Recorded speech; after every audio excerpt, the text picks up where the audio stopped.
अस्सलाम वालेकुम रहमतुल्लाहि वबरकातुहू। 10th क्लास आज हम 2.3 एक्सरसाइज पढ़ने लगे हैं।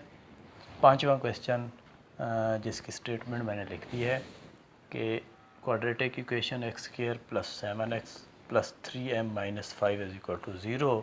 क्योंकि इस इक्वेशन में m आ रहा है तो हमसे पूछा ये गया है कि m की कीमत फाइंड आउट करें। अगर इस इक्वेशन के roots 3 alpha minus 2 beta is equal to 4 इस कंडीशन को मुकम्मल करते हैं या पूरा करते हैं। ठीक है, ये है हमारा क्वेश्चन।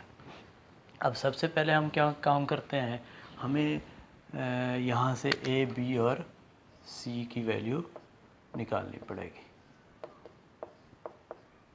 7 बी आएगा और सी या कांस्टेंट जो है वो 3m माइनस 5 होगा। ठीक है, एक्स स्क्वायर का अद्दिसर 1 है, एक्स का अद्दिसर जो कि बी कहलाता है 7 है और कांस्टेंट ये दोनों हैं 3m माइनस 5। ठीक हो गया। अब हम अल्फ़ा और बीटा कहाँ से लाएंगे, तो उसने किताब वाले ने हमें बता दिया है। हम फ़र्ज़ कर लेंगे कि इस इक्वेशन के जो रूट्स हैं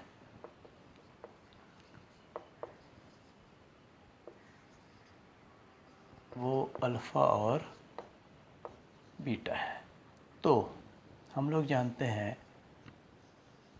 कि रूट्स का जो मजमुआ है, अब अगर एक अल्फ़ा है रूट, दूसरा बीटा है, तो मैं इनको अल्फ़ा प्लस बीटा ऐसे लिखने की बजाय अल्फ़ा प्लस बीटा कह सकता हूँ।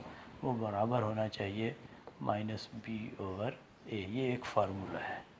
ठीक है, पुट करते हैं हम कीमत -7 ओवर 1 -7 आ गया जी अल्फ़ा प्लस बीटा की वैल्यू। इसे मैं इक्वेशन नंबर 1 का नाम दे देता हूँ। ठीक है, इसी तरह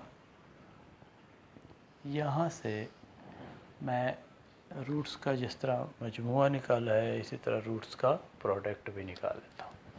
तो अगर एक रूट अल्फ़ा है दूसरा बीटा है तो अल्फ़ा बीटा आएगा। रूट्स का जो प्रोडक्ट है, जो हासिल ज़र्ब है, वो बराबर होता है सी बटे ए। सी क्या है हमारा 3m माइनस 5, ए क्या है 1। ठीक है, तो अल्फ़ा बीटा जो है वो हमारा निकला है 3m माइनस 5। इसे हम इक्वेशन नंबर 2 का नाम दे देते हैं। अल्फ़ा प्लस बीटा को हमने इक्वेशन नंबर 1 का नाम दिया। हाँ, एक और हमारे पास इक्वेशन जो उसने शर्त में बताई है, इसे भी हम इक्वेशन नंबर 3 का नाम दे देते हैं। ठीक हो गया। अब हमारे पास अल्फ़ा और बीटा की शक्ल में एक ये इक्वेशन है, एक ये इक्वेशन है और एक ये इक्वेशन है। 3 इक्वेशन हमारे पास आ गई हैं जिसमें अल्फ़ा बीटा है। लेकिन हमें नज़र आ रहा है कि इन तीनों में एक इक्वेशन में सिर्फ क्या है, m है। सिर्फ एक इक्वेशन में m है, वो कि क्या है, अल्फ़ा बीटा। इसका मतलब अगर हम अल्फ़ा और बीटा दोनों की कीमतें निकाल लेते हैं और उसे इक्वेशन नंबर 2 में पुट कर देते हैं तो हमारे पास m की जो कीमत है वो आसानी से निकल सकती है। क्या करते हैं, अब इन दोनों इक्वेशनों को देखें अल्फ़ा प्लस या माइनस बीटा की सूरत में। ये दोनों इक्वेशंस हैं पहली और तीसरी। हम क्या करते हैं, इसका अद्दिसर देखते हैं 1 है, इसका अद्दिसर 3 है। तीसरी इक्वेशन में b का अद्दिसर 2 है माइनस का और यहाँ 1 है प्लस का। अब हम काम ये करते हैं कि इक्वेशन अगर 1 को मैं 2 से मल्टीप्लाई कर दूँ तो ये 2 बीटा जमा का हो जाएगा और ये 2 बीटा माइनस का पहले से है। और इन दोनों इक्वेशनों को अगर हम जमा कर दें तो माइनस का 2 बीटा और प्लस का 2 बीटा जो है वो एक दूसरे से कैंसिल हो सकते हैं।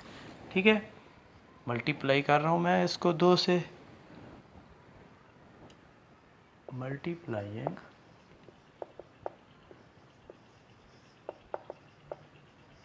इक्वेशन 1 with 2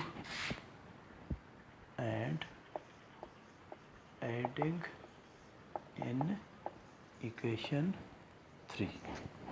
ठीक हो गया। सबसे पहले 3 इक्वेशन जो जिसमें कोई चेंजिंग नहीं लानी उसको हम लिख लेते हैं। ठीक हो गया। उसके बाद इसको पहले 2 से मल्टीप्लाई करना है, ठीक है, फिर इसमें ऐड करना है। तो ये 2 अल्फ़ा आ जाएगा plus 2 beta is equal to -7 दूने 14 होता है, क्योंकि 2 ने इस इक्वेशन की हर टर्म से मल्टीप्लाई होना है।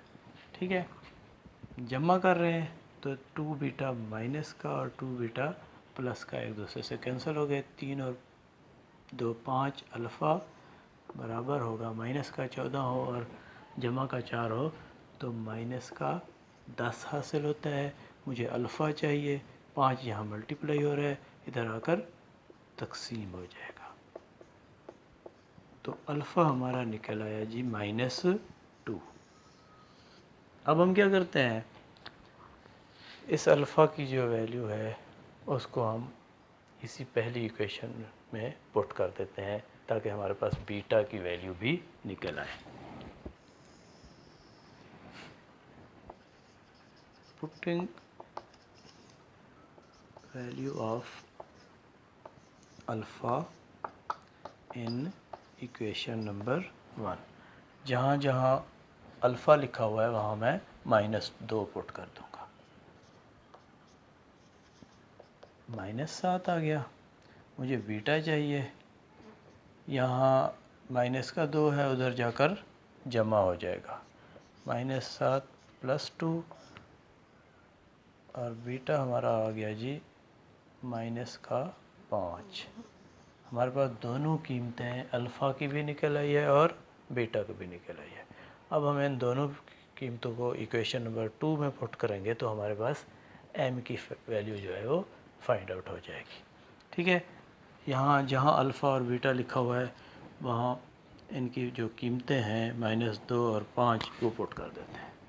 देखिए -2 -5 अल्फ़ा और beta is equal to 3m -5, minus minus plus 2 5 10 is equal to 3m -5। 3m इसके साथ 5 यहाँ माइनस हो रहा है, इसे दूसरी तरफ ले आएँ तो वो क्या होगा, जमा हो जाएगा। 15 हो गया। मुझे m की वैल्यू फाइंड आउट करनी है। m के साथ यहाँ 3 जो है वो मल्टीप्लाई हो रहा है, इधर आकर तकसीम हो जाएगा। 15/3 आ जाएगा। 3 5 15, तो m जो है वो 5 के इक्वल है, या इसे मैं यूँ भी लिख सकता हूँ। और यही m की जो वैल्यू थी वो हमें फाइंड आउट करनी थी। नेक्स्ट वीडियो में इंशाल्लाह हम अगले सवाल एक्सरसाइज के करेंगे। अल्लाह हाफ़िज़।